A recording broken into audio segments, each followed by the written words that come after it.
Nampally exhibition society ఆధ్వర్యంలో నిర్వహించబడే 83వ all India industrial exhibition ఈరోజు ఎగ్జిబిషన్ గ్రౌండ్స్లో ప్రారంభోత్సవానికి నాతో పాటు కార్యక్రమంలో పాల్గొన్న మిత్రుడు గౌరవ అధ్యక్షులు మంత్రివర్యులు శ్రీధర్ బాబు గారు, అదేవిధంగా ట్రాన్స్పోర్ట్ మినిస్టర్ మిత్రుడు పొన్నం ప్రభాకర్ గారు, అదేవిధంగా మిత్రుడు మహేష్ కుమార్ గౌడ్ గారు, ఎగ్జిబిషన్ సొసైటీ మేనేజ్మెంట్ కమిటీ,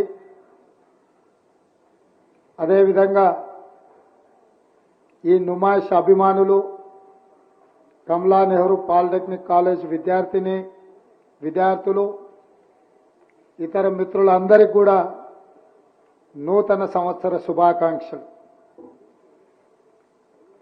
నూతన సంవత్సరం ఏ విధంగా మొదలవుతుందో కొత్త ఆలోచనలతోటి, భవిష్యత్తు మీద గొప్ప ఆకాంక్షలతోటి ఏ విధంగా మొదటి అడుగు పడుతుందో అదేవిధంగా నాంపల్లి ఎగ్జిబిషన్ సొసైటీ ఈ నుమాయిష్ కార్యక్రమాన్ని కూడా జనవరి 1వ తారీఖు నాడు మొదలుపెట్టి దాదాపుగా 45 రోజులు ఈ కార్యక్రమాన్ని నిర్వహించడమే కాకుండా కశ్మీర్ నుంచి అన్ని రకాల కళలకు సంబంధించిన కార్యక్రమాలను నిర్వహించడము, ఇది దేశాన్ని ఆకర్షించే నుమాయిష్ కార్యక్రమం. దేశంలో హైదరాబాద్ గురించి ఎవరు ఆలోచన చేసినా చార్మినార్ గుర్తొస్తుంది, ట్యాంక్ బండ్ గుర్తొస్తుంది, నాంపల్లి ఎగ్జిబిషన్ గుర్తొస్తుంది. హైదరాబాద్ నిషాన్ నాంపల్లి ఇక్కడ జరిగే ఎగ్జిబిషన్.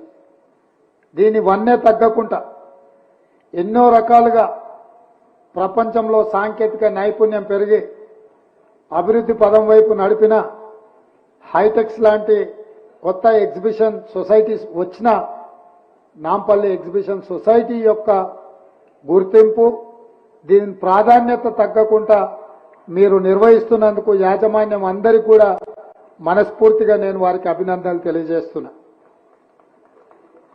ఈ ఎగ్జిబిషన్ సొసైటీలో ఇక్కడ ప్రదర్శించే కళా నైపుణ్యాలతో పాటు మీరు నిర్వహిస్తున్న ఎడ్యుకేషనల్ సొసైటీస్ కూడా చాలా మందికి స్ఫూర్తినిస్తుంది.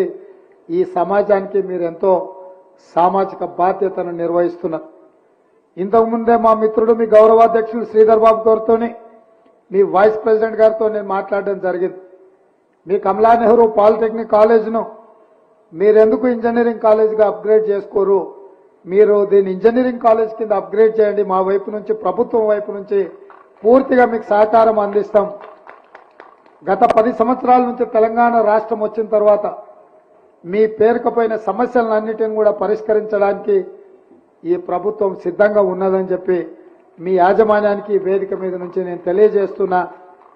మీలాంటి సొసైటీలు సామాజిక బాధ్యతతో నిర్వహిస్తున్న విద్యా సంస్థలకు అండగా నిలబడడం ప్రభుత్వాల బాధ్యతనే కాకుండా మీ సిఎస్ఆర్ ఫండ్సే కాదు, ఇతర కార్పొరేట్ కంపెనీలకు కూడా అవసరమైతే రాష్ట్ర ప్రభుత్వం తరఫున సూచన చేస్తూ